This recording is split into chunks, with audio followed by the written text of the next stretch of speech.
Hey, I'm Sam and I got a head-to-head review. Today we've got in spot number 1, no name number 1 from Compass Box, which is mostly Ardbeg with some Caol Ila and some Klein Leash.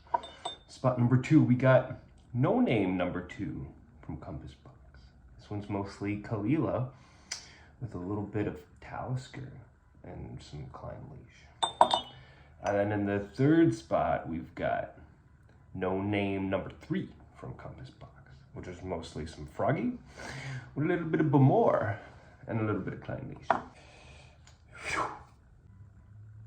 No name number 1 on the nose is very Ardbeggy. Coal, you know, it really smells like a burnt, dry piece of wood.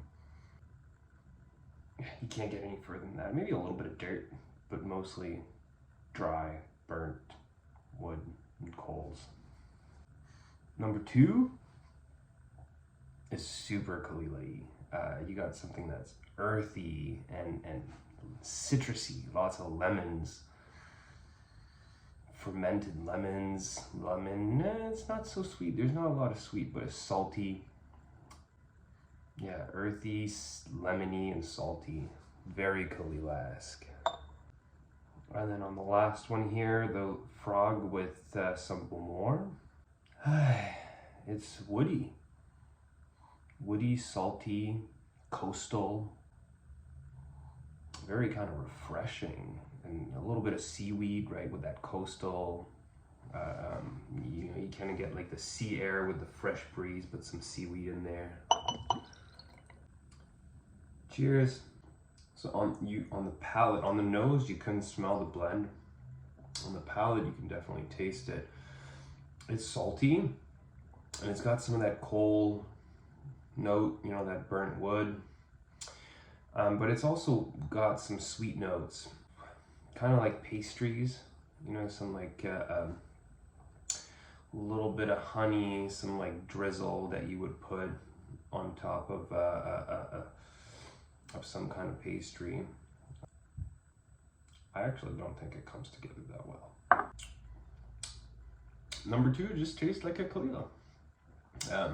It's salty, it's citrusy, a little smoky, a little sweet. Yeah, it's hard not to like that, a little earthy. So I've had the 3 before, and I love this. It's a perfect marriage of Laphroaig and Bowmore. It's a really well done blend.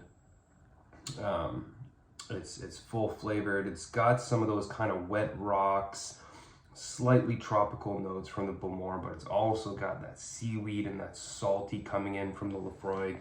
You know, even though it's 75% Laphroaig and only about, I think, 12-15% Bowmore, it's really well balanced between the two. So I'm just a huge fan of what this is, and it is very flavorful too. All right, so number 1, mostly Ardbeg, not impressed. Doesn't come together super well. I had way higher expectations. It's a little lighter than I'd like it to be, and I don't think it came together that nicely. The nose was magnificent, very Ardbeggy nose, but then just the Highland with the Ardbeg, not my thing, I guess. Number 2 is really nice, but I don't know how it differentiates itself from any other Caol Ila, around 50%. It's good. And I love number 3. Just such a well done blend, super flavorful. Love the balance of Laphroaig and Bowmore coming together. Beautiful marriage of blends. So I'm gonna go score-wise something like an 80, 85, 91, 92. Your easy winner tonight by technical knockout. No name number 3, Laphroaig and Bowmore blend. I would like a bottle of this. Cheers, guys.